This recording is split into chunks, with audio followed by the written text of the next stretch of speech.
Hey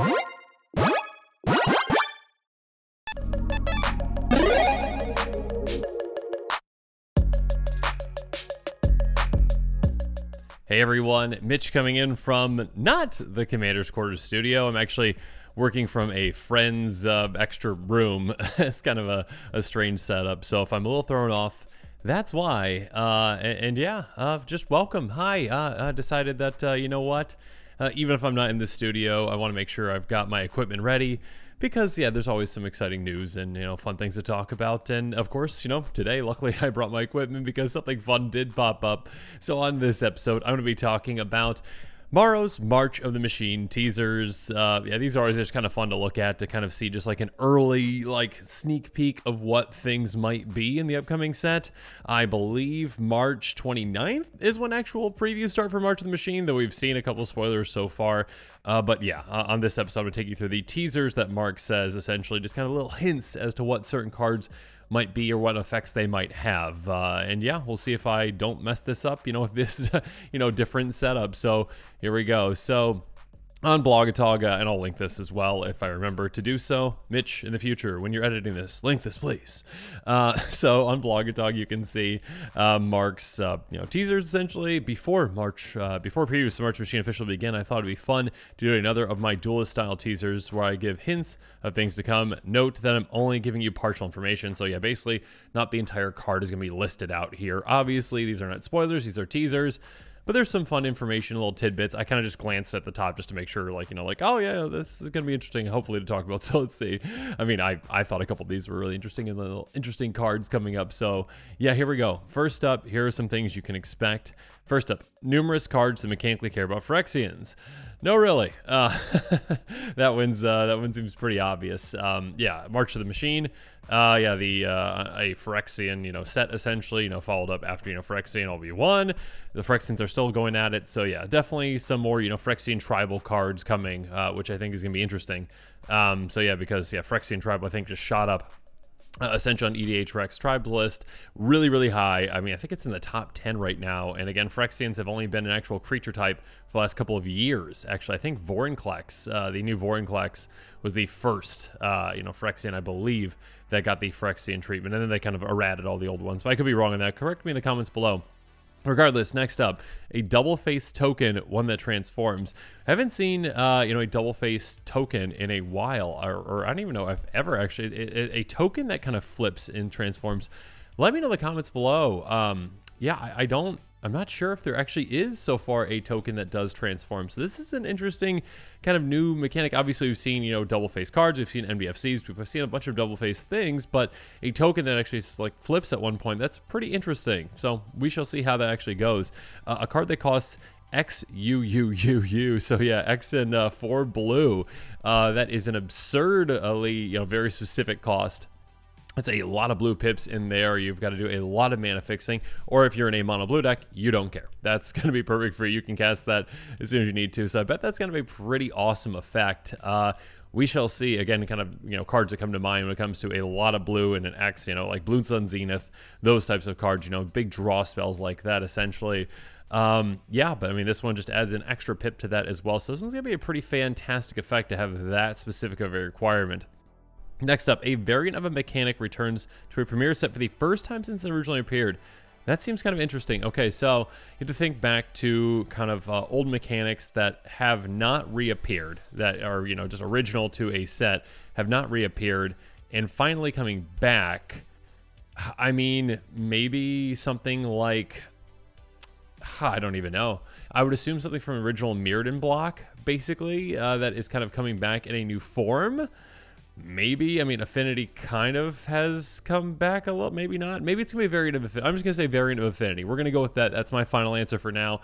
Again, off the cuff. I've not really read through these before. But yeah, let me know in the comments below what your thoughts are. Which ones, what mechanics, what you see as a possibility of coming back as a variant. And again, I do think Affinity, actually, the more and more I think about this, the Affinity is pretty broken. So having a variant of that is, less broken, kind of like they did, Toxic to, Infect, I think is definitely a possibility, so we shall see.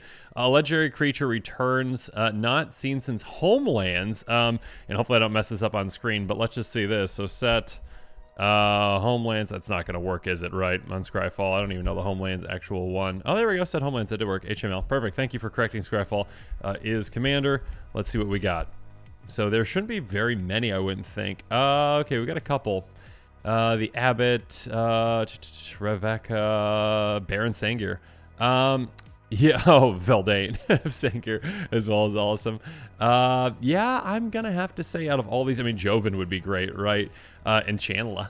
Those would all be great, but I'm guessing it's gonna be Baron Sangir. Well, it's not seen since Homelands, and we've gotten Baron Sangir since then. So I want Joven. I don't know about you, but I want Joven. So we shall see. I doubt it's Joven. It could be Joven. It's probably going to be, oh, I don't even know. Grandmother Sangir would be pretty cool too. Let me know in the comments below if you've got any thoughts on this. I mean, obviously there are probably some characters that actually been taken out since then. It would have to be one that actually, you know, can stand the test of time, because obviously Homelands is from a long, long time ago. It's got to be someone's basically like immortal or something like that, or, you know, just have a really long lifespan. So probably not Joven, but yeah, maybe a wizard that could play time magic or something like that, or yeah, a vampire would probably be, you know, more likely. Again, Baron Sangir, I guess we saw, you know, Sangir in what, Commander Legends or whatever it was. So maybe Arini Sangir. I have no idea. Let me know in the comments what your thoughts are. There's, I mean, only 14 options apparently. So yeah, definitely some good guesses, I'm sure. Okay, back to it. A creature capable of dealing 11 poison counters. That's pretty absurd. I mean, I think the most we've seen, I mean, 5 comes to mind for Infect at least, right? Let's see. Infect. Creature. I mean, I think, and I don't think Toxic really saw. Let's see. Okay, never mind. Yeah. Okay, yeah, Blightsteel. Don't know why Blightsteel didn't come to mind. That one can deal 11. So, I mean, it could be Blightsteel. It's probably not going to be Blightsteel. But yeah, 11 poison counters. That would be a Blightsteel. I highly doubt they're going to do Infect, though, in this set again, because they switch over to Toxic. So, I mean, it could be just Toxic 11, which is pretty absurd and kind of unnecessary, because, again, you only really need Toxic 10 to take someone out, right? Gonna be interesting to see that. I mean, if they reprinted Blightsteel in a standard set, that'd be kind of weird. But yeah, they've done stranger things. All right, some planes show up in card names that have never done so before. Interesting. So I mean, it could be some of the more recent ones, because I mean, just the planes showing up in names that haven't done so before. I mean, like, I don't know if the name Ikoria ever really showed up in any of the cards in Ikoria. You know, Kaldheim, they've already shown like a couple of like preview, like, you know, art images essentially from those kinds of planes. So yeah, I'm not sure if we've actually gotten cards that have those names or not so far. Let me know what your guesses are on this as well. Ren returns with a new partner. So Ren is coming back, but apparently with a new partner. Interesting. So we had Ren 6, Ren 7. I'm assuming this is going to be Ren and 8. Unless they skip one. Unless they skip one and go straight to Ren and 9. And they're like, yeah, there was a Ren and 8, but yeah, it just didn't work out. So they switched over to Ren and 9. Yeah, we shall see what that one's going to be. But yeah, definitely an interesting, you know, another card, another Ren card. And Ren has definitely been very relevant, especially in certain formats. The original Ren, I think in Modern, really took over for a while. Maybe still took over. I'm not a Modern player. Anyways, next up, 2 draft archetypes that have a creature type matters component, one of which is Phyrexians, see above. So, interesting. 2 draft archetypes that have creature type matters. Phyrexians would be one that makes sense. I mean, the other one that would matter, I mean, maybe human, maybe mirror. That'd be great if there was a mirror draft archetype, or, you know, Mirren. Yeah, interesting. The 10th sword, that is actually really not all that surprising. We just saw another one of these swords. So let's see, sword of, let me see if I can get this correct on here just to make sure that this pops up right. Sword of CMC3 FO2. Let's see. So yeah, there we go. We got 9. I've clearly searched this before. So yeah, Sword of Body and Mind, Sword of Feast and Famine, Fire and Ice, Light and Shadow, War and Peace, Sinew and Steel, Truth and Justice, Hearth and Home, and then our newest one was Sword of Forge and Frontier. That was from, I mean, I think the most recent set, right? Wasn't it? Yeah. So we've gotten, you know, the last 4 over the past couple of years. I think Modern Horizons 2 is where these showed, or Modern Horizons 1 was these showed up. And then Modern Horizons 2 with the Sword, Hearth, and Home. And Sword of Forge and Frontier is the most recent set. So yeah, this is going to be completing the sword cycle finally. The colors of this are going to be, and I'm just flopping on this right now. My goodness. I am blanking on it. What are the colors going to be? So we've got Civic. We've got, let's see. We've got Golgari. We've got Izzet. We've got Orzhov. We've got Boros, we've got Rakdos, we've got Azorius, we've got Selesnya, and we've got Gruul, and we are missing one. and now my brain is fried trying to think through what it could be, and this is very obvious. So just let me know in the comments below what in the world that sword is going to be. What color combination is it? I am just absolutely lost right now, and I do not know why. I think there's got to be some green in there, right? I think we're short on green. No? Maybe not. Okay, anyways, let me know in the comments below. It's going to be interesting to see what that sword does, though. Definitely a great card in a lot of decks out there, especially, Voltron decks love the swords, or, equipment commanders, like, Sir Gwyn. So, yeah. Here we go. Next up, here are some rules text that will be showing up on cards. Ooh, interesting. You may cast spells with flash or flying from the top of your library. That's interesting. So, like, maybe like a flash flying tribal commander deck, essentially, is probably what we're going to end up seeing. That's going to be really spicy. Yeah, I mean, that can definitely go. I mean, also not just in, flash flying tribal essentially, but also, obviously like dragon tribal, that could work out really well. Or just having a dedicated flash commander could be really interesting. So that we'll see how that goes. Interesting. An aura god or demigod card. Interesting, referencing gods and demigods, and auras, definitely kind of be a Theros based one. I think I saw like some art for Aphara, a new Aphara. So that might be it. We shall see if, this is, going to be in the Aphara card. Who knows? Where X is the excess damage dealt this way. You sort of see this kind of more in more recent sets over the past couple of years. I think there's that one card like Ram Through or whatever it is, dealing excess damage, or, one of the red gods, I believe, also has to deal with, excess damage, essentially, in caring about that. I know Kaldheim definitely had a bunch of those kinds of effects, essentially kind of trampling with excess damage, kind of interesting. This spell can't be copied. I wonder what that does. It must do something absolutely incredible not to be copied. Just to be very specific on that, I'm really wondering what that can possibly do. It's got to be some kind of a game-ending effect, essentially. I mean, it could just be like, hey, target player loses the game. It's like a 15-mana spell or whatever. Like, hey, you can't copy it. so you're going to make one player lose the game, maybe. I don't know. That's probably not a card they'd make, but you never know. They might. That's interesting. Activate only if you've cast 2 more spells this turn. That's interesting. So definitely, I think this has got to be on a commander, I would think. Yeah, kind of making it, where you have like a kind of low to the ground, maybe cantrip tribal deck, essentially, and kind of having that, as like a magecraft kind of requirement, kind of like, okay, you cast 2 spells, cool. You can actually utilize this powerful ability and powerful effect. Interesting. Each player can't cast more than 1 non-Phyrexian spell each turn.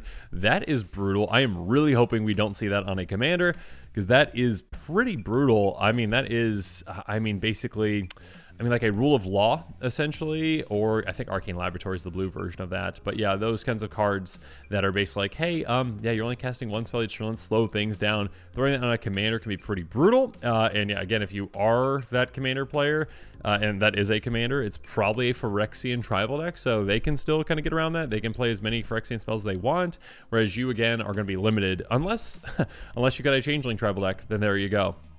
Yeah, X twice for X number of lands you control. That seems like a really big effect. I mean, there's a lot of, lands matter decks out there. There's a lot of, landfall decks out there. And of course, getting a lot of lands playing commander is a very powerful thing. So yeah, doubling that up and getting twice, of whatever X is based on the number of lands you control, it can be a very powerful thing. Whenever a permanent you control transforms or a permanent enters the battlefield under your control transformed. Interesting. So this might play, with that kind of, new token that they were talking about earlier. And also, this could definitely work really well, obviously, like in a werewolf tribal deck. A lot of transforming happening in that. So yeah, we shall see how in the world that works, just cards flipping over and kind of how that's going to be impacted. It's going to be really interesting. Maybe we'll see like some, like creatures that start off as non-Phyrexians on the front and then flip to Phyrexians on the back. That might be something that we see from this set. Just a guess, just throwing it out there. Let me know in the comments what your thoughts are on that. But yeah, having this, whatever this effect is, if it's a big enough effect, I can definitely see werewolf tribal decks being all about this. If the opponent protects it, remove a defense counter from it. Weird. Interesting. That I don't really know what to think of, because that could, maybe that's got something to do with like battle, the new battle cards that are supposed to be coming out at some point again, that were kind of hinted on the new Atraxa Grand Unifier card, essentially, that was mentioned. That's my first guess. That seems kind of strange. If the opponent protects or remove a defense counter from it, I'm gonna guess that's like the bet. We're gonna see the battle cards, actually. I'm guessing that. I don't know if they would have mentioned it on Atraxa if it wasn't going to be in a set that was kind of coming up soon. So yeah, I'm gonna guess, this is just my guess again, the new battle card has something to do with this. At the beginning of your upkeep, if you haven't been dealt combat damage until last turn, you draw a card and lose 1 life. Interesting.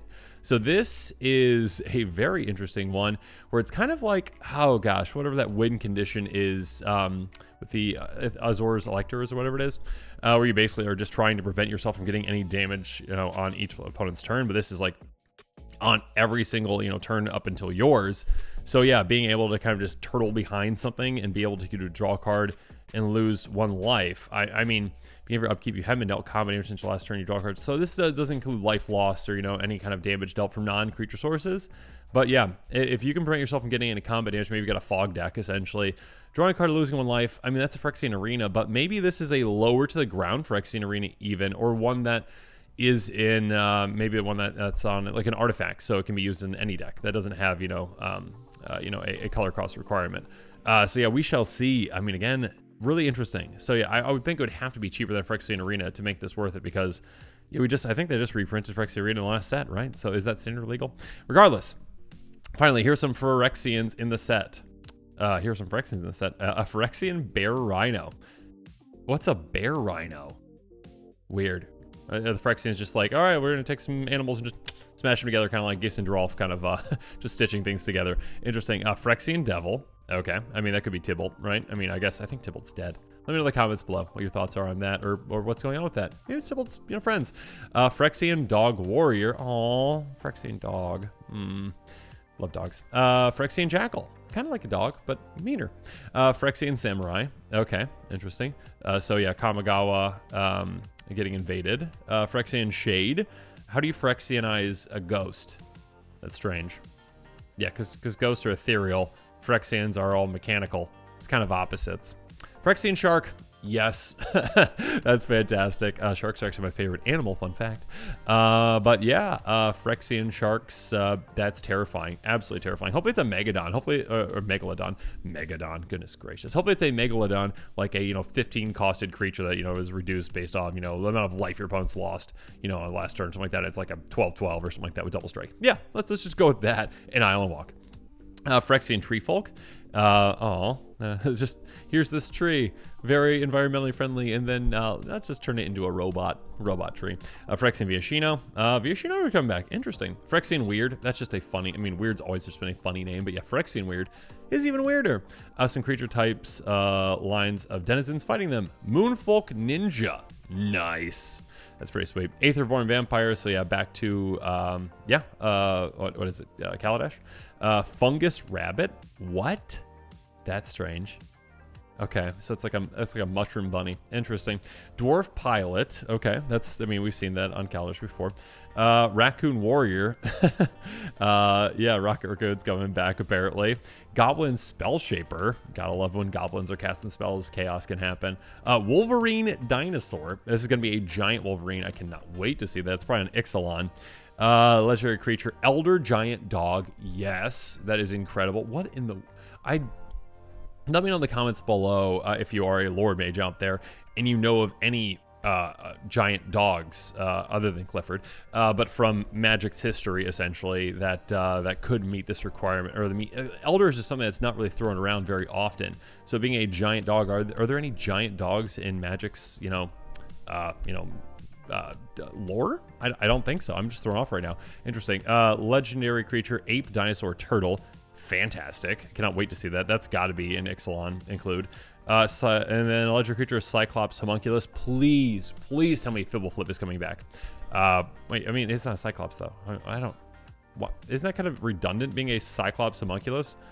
Isn't that redundant? Or it's probably the combination. It's got to be... oh, gosh, what's the partner combination? No, I'm just messing this up really bad. Is Commander, FO Coin... ID is it? I am totally messing this up right now. Okun and Zindersplit. That's probably gonna be the combination, right? But would they actually mention? Would they actually take us to would Battlebond be? Is Battlebond actually within the lore? Let me know in the comments below your thoughts on that. But yeah, Cyclops Homunculus, that meets both, right? Homunculus and Cyclops. So there you go. And they've done like these kind of like new, like, not partner commanders, but like kind of like 2 commanders in one. So yeah, that would kind of meet that. I think that's got to be it. But again, I don't know if Battlebond's actually, within the lore, but apparently maybe it is. Let me know in the comments what your thoughts are on that. Regardless, that is the last one. A lot of interesting things there. But yeah, again, for answers to these and more, tune into March Machine's debut on, there we go, March 29th. Okay, so yeah, it is March 29th, apparently, at 9 a.m. I believe that would be 9 a.m. Pacific time. I usually am on Central, so that's going to be 11 for me. So yeah, I can, you know, at least prepare myself a little bit that day. Regardless, make sure that you're staying tuned that day, because I'm sure I will be quite busy, you know, putting out a lot of quick takes for some really exciting cards on this, I'm sure. So yeah. Let me know your thoughts are on all these in the comments below. And of course, as always, thanks again and have a good one. This show and episodes like this one are possible thanks to viewers like you. If you're looking for an easy way to help support this show, make sure that you like, share, and subscribe. Also, hit that bell notification icon so you don't miss any new episodes. You can also go check out our playmats and other merchandise at thecommandersquarters.com. We also have a ton of brand new t-shirt designs in stock, so make sure you check out those as well. Another easy way to support this show is with our TCG Player affiliate links. So whether you're buying a deck or individual cards, you can use this general link right here or one in the description. And the final way that you can support this show is by supporting us directly by becoming a patron. There are many benefits to being a patron, and I truly couldn't do this without all of their support.